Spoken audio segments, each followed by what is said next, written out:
Hello everyone, welcome back to my channel Babita Sharma online Sanskrit classes. तो बच्चों, इससे पहले मैं आपको तत्पुरुष समास पढ़ा चुकी हूँ। अब हम पढ़ेंगे कर्मधारय समास। तो देखिए, कर्मधारय समास के अंदर विशेषण विशेष्य और उपमान उपमेय संबंध पाया जाता है। विशेषण और विशेष्य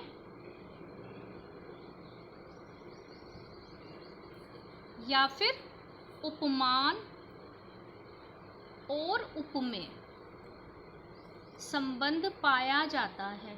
तो देखो, आपको जो डेफिनेशन बुक में होती है उसमें होता है कि पहला पद विशेषण और दूसरा पद विशेष्य होता है, या फिर पहला पद उपमान और दूसरा उपमेय। पहला का मतलब पूर्व पद और दूसरा जो पद होता है वो उत्तर पद। तो ऐसा जरूरी नहीं है कि आपका पूर्व पद उपमान ही हो, पूर्व पद आपका उपमेय भी हो सकता है। तो अभी ये चीज़ भी हम एग्जाम्पल से समझ लेंगे। उदाहरण जब मैं आपको करवाऊंगी तो आपको ये चीज़ क्लियर कर दूंगी। तो आप डेफिनेशन जब आप इसकी लिखेंगे तो आप इसकी डेफिनेशन में यही लिखेंगे कि कर्मधारय समास उसे कहते हैं जिसके अंदर विशेषण विशेष्य संबंध या फिर उपमान उपमेय संबंध पाया जाता है। तो पहले हम विशेषण और विशेष्य के उदाहरण देखेंगे। तो विशेषण विशेष्य के देख लेते हैं।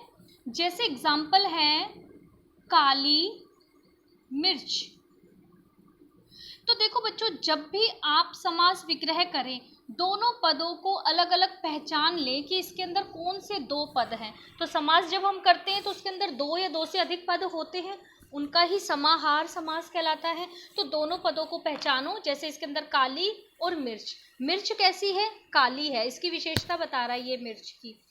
तो हम विग्रह करेंगे तो ये हो गया आपका पूर्व पद, ये कहलाएगा आपका पूर्व पद, और ये कहलाएगा आपका उत्तर पद। अब हम विग्रह करेंगे इसका। काली है जो मिर्च, काली है जो मिर्च। तो ये हो गया आपका कर्मधारय समास। दूसरा एग्जाम्पल देख लेते हैं। जैसे सुपुत्र। अब इसके अंदर देखो, दोनों पद सु जमा पुत्र है ना। सु का मतलब अच्छा और पुत्र का मतलब बेटा, बेटे को हम पुत्र भी कहते हैं। तो इसका विग्रह कैसे करेंगे? सुपुत्र मतलब अच्छा है जो पुत्र, अच्छा है जो पुत्र, ये इसका विग्रह हो गया। और एग्जाम्पल देखो, जैसे कुबुद्धि। कुबुद्धि, कु का मतलब बुरी, सु का मतलब अच्छा और कु का मतलब बुरा। तो कु जमा बुद्धि, बुरी है जो बुद्धि। तो पहला पद ये हो गया पूर्व पद और ये हो गया आपका उत्तर पद। तो पहला पद विशेषण और दूसरा पद विशेष्य। क्लियर? तो विशेषण जो शब्द विशेषता बता रहा है और विशेष्य जिसकी विशेषता बताई जा रही है। ठीक है। तो और एक चीज यहाँ बता दूं, विशेषण हमेशा विशेष्य के अनुसार होता है। अगर आपका विशेष्य स्त्रीलिंग है तो आप विशेषण भी स्त्रीलिंग लगाएंगे। यदि आपका विशेष्य पुल्लिंग है तो आप विशेषण भी पुल्लिंग ही लगाएंगे। ठीक है, ये भी आपको ध्यान रखना है। तो चलो अब इसका विग्रह करते हैं। कुबुद्धि, बुरी है जो बुद्धि, बुरी है जो बुद्धि। ठीक है, ये हो गया इसका विग्रह। और एग्जाम्पल देख लेते हैं। जैसे नील गगन। नील गगन। अब देखो, नील और गगन दोनों पदों को हमने अलग पहचान लिया। अब हम विग्रह करेंगे। नीला है जो गगन, नीला है जो गगन। ठीक है। ऐसे ही महात्मा, महान है जो आत्मा। महान और आत्मा दोनों को अलग अलग करेंगे, महा और आत्मा। तो हम करेंगे महान है जो आत्मा, महान है जो आत्मा।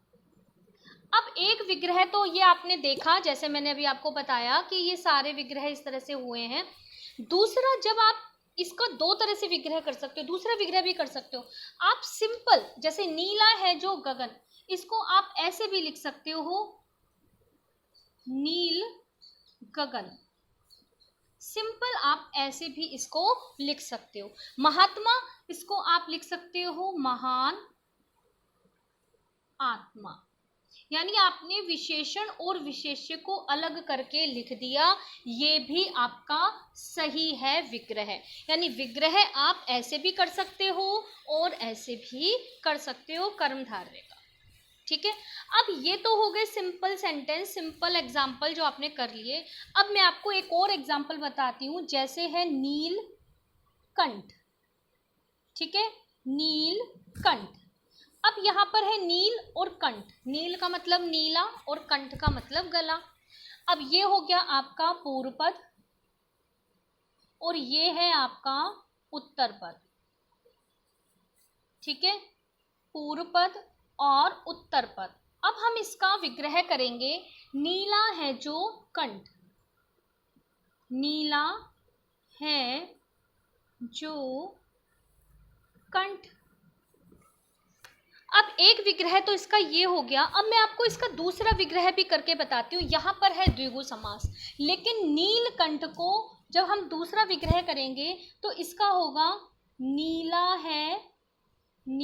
है कंठ जिसका, नीला है कंठ जिसका, अर्थात कौन। अब हम तीसरा अर्थ निकालेंगे, किसका होता है नीलाकंठ, नीलाकंठ भगवान शिव का होता है, तो हम लिखेंगे अर्थात शिव। अब ये उदाहरण कौन से समास का हो गया, ये हो गया आपका बहुव्रीहि। अब देखो इसके दो एग्जाम्पल, आपको मैंने समास विग्रह करके बताए हैं। एक समास विग्रह होता है नीला है जो कंठ, ये हो गया द्विगु समास, और नीला है कंठ जिसका अर्थात शिव, ये हो गया बहुव्रीहि समास। दोनों ही एकदम सही हैं अपनी जगह। लेकिन अगर आपके पास रिटन में पेपर आता है और आपसे पूछ लेते हैं कि नीलकंठ शब्द में कौन सा समास है और समास विग्रह कीजिए और समास का नाम भी बताइए, तो आप दोनों में से जो मर्जी लिख कर आए, आपके दोनों ही सही हैं। लेकिन अगर आपने, यहाँ पर है कर्मधारय, ठीक है। अब आपने अगर विग्रह किया है ये वाला और समास लिख दिया आपने बहुव्रीहि, तो आपका रोंग हो जाएगा। या फिर आपने विग्रह ये किया और समास का नाम लिख दिया कर्मधारय, तो भी आपका रोंग हो जाएगा। यानी आपको जो विग्रह आप लिख रहे हो उसके अकॉर्डिंग ही आपको समास का नाम भी लिखना है। तो ये तो तरीका है आपका रिटन पेपर करने का। जब रिटन में आपसे आता है, आप दोनों में से कोई सा भी विग्रह करके समास का नाम लिख सकते हो।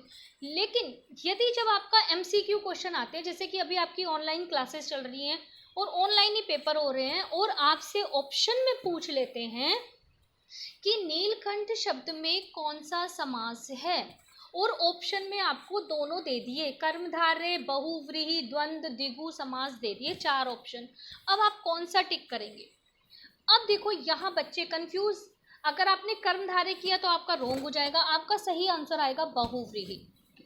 अब उसका रीज़न क्या है। ऐसे क्वेश्चंस आप जब किसी प्रतियोगी परीक्षाओं में भाग लेते हो तो वहाँ भी इस तरह के क्वेश्चन आपसे पूछे जाते हैं, और बच्चों को समझ ही नहीं आता कि उनका आंसर सही है या गलत। उनको लगता है हम सही करके आए हैं, क्योंकि इसका जो ये उदाहरण है ये कर्मधारय का भी है और उन्होंने बुक में इसे बहुव्रीहि का भी समझते हैं। तो वो आधे बच्चे कर्मधारय टिक करके आते हैं, आधे बच्चे बहुव्रीहि टिक करके आते हैं, और उनको ये समझ ही नहीं आता कि उनका वो सही हुआ या गलत हुआ। एक्चुअल में जो बच्चे कर्मधारय करके आते हैं उनका रॉन्ग हो जाता है वो ऑप्शन, और हम ये सोचते हैं कि एग्जामिनर भी कैसा बेवकूफ़ी है कि इसने दोनों ऑप्शन डाल दिए, अब ये कौन सा सही होगा कौन सा गलत होगा, किसमें कैसे नंबर देगा वो।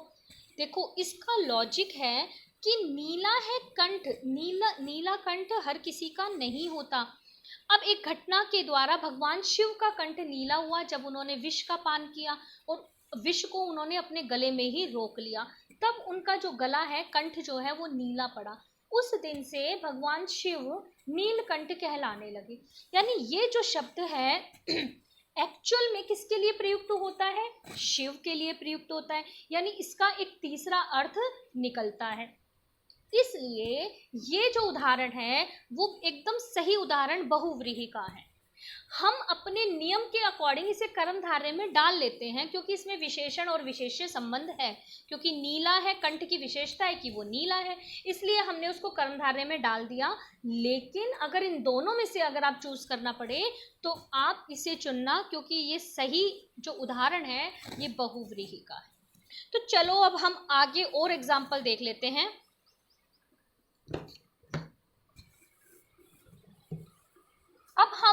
मैंने आपको विशेषण विशेष्य समझा दिया। अब हम देखते हैं उपमान और उपमेय। अब उपमान किसे कहते हैं और उपमेय किसे कहते हैं?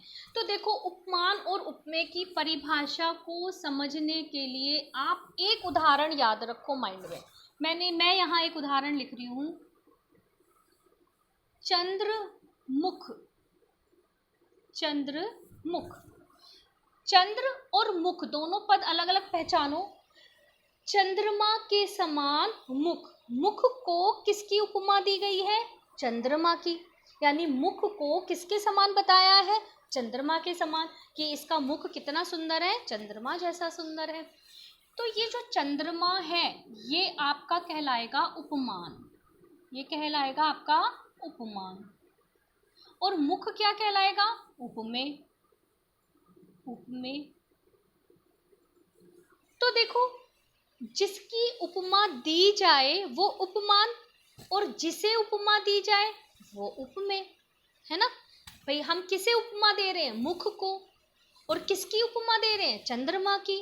तो चंद्रमा क्या है? उपमान। और मुख क्या है? उपमेय। तो जिसकी उपमा दी जाए वो उपमान और जिसे उपमा दी जाए वो उपमेय। दूसरे शब्दों में, अगर आपको दूसरे शब्दों में याद करनी है तो ऐसे कर सकते हो आप कि जब किसी साधारण व्यक्ति या वस्तु को किसी विशेष व्यक्ति या वस्तु के समान बताया जाता है या उससे तुलना की जाती है, तो जिसकी तुलना की जा रही है वो उपमेय कहलाता है और जिससे तुलना की जा रही है वो उपमान कहलाता है। यानी हम चंद्रमा से तुलना कर रहे हैं तो चंद्रमा हमारा उपमान हो गया, और हम मुख की तुलना कर रहे हैं तो मुख हमारा उपमेय हो गया। तो ये तो हो गई उपमान और उपमेय। जब आप अलंकार करते हो तो वहां भी ये आते हैं, उपमान और उपमेय। अब हम इनके कुछ उदाहरण देख लेते हैं, ठीक है। जैसे कमल नयन। कमल नयन, कमल के समान नेत्र। तो कमल क्या है हमारे? उपमान। और नयन क्या है? उपमेय। अब ऊपर वाला भी है एग्जाम्पल, उसको भी क्लियर कर लेते हैं। चंद्रमुख, अब इसका हम विग्रह करेंगे।